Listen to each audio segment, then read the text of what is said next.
संध्याकाळी मला अड्ड्यावर भेट. ठीक आहे, चल चल चल, बाय बाय बाय.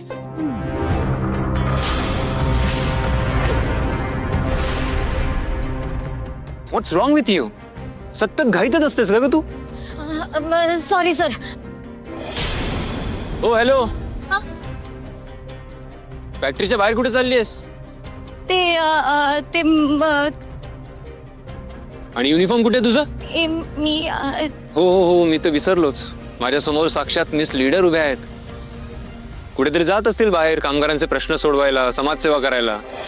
स्वतःची कामं सोडून दुसऱ्यांचीच कामं करण्यात इंटरेस्ट असतो ना तुला? अहो सर, मी माझंच काम करत होते आणि तुम्हाला सांगू, मी लई महत्वाचं काम करते सर. हे बघ, तुला जी कामं मी दिलेली असतात ना ती महत्वाची असतात आणि मी दिलेल्या वेळेत पूर्ण करणे तुझी रेस्पॉन्सिबिलिटी आहे. अहो सर, पण मी वेळेतच काम करते. हे असं इथे उभं राहून तुझी आणि माझी जी 2 मिनिटं वाया घालवली आहेत ना तू. ते मंदिर झाडत होते ना, तर गेरू लागला. व्हॉट एव्हर, तुला आज अजून एक एक्स्ट्रा काम करायचंय. हा? अहो सर, तुम्ही मला फॅक्टरीत साफसफाईचं काम दिलंय. ते काम नाहीये, ती शिक्षा दिली आहे तुला. ते लोडिंग युनिटला जा आणि तिथे सगळे रिपोर्ट्स टॅली झालेत का चेक करून घ्या आज. ओके? म्हणजे फॅक्टरीत साफसफाईचं काम, मग लोडिंगचं काम, मग तुमच्या काही नाही. ठीक आहे सर, मी करते सगळी कामं. गुड.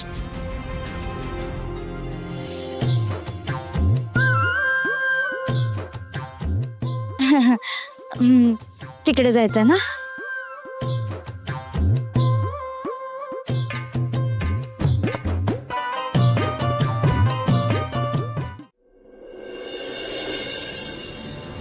आई, मला बोलावलं का तुम्ही?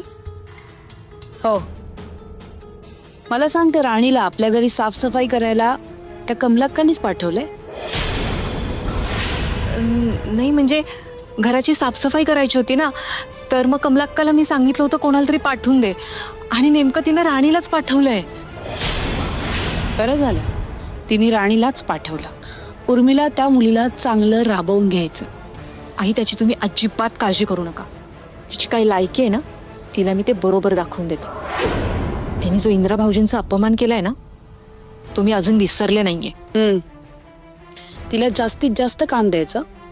सतत पुढे पुढे करण्याची हौस आहे ना तिला. आता तिची चांगली जिरली पाहिजे. हो आई. तसे माझ्या इंद्राला फॅक्टरीमध्ये तू नकोच आहे. त्याला तिचा चेहराही नाही पाहायचा आहे. त्यामुळे एका अर्थी बरंच झालंय.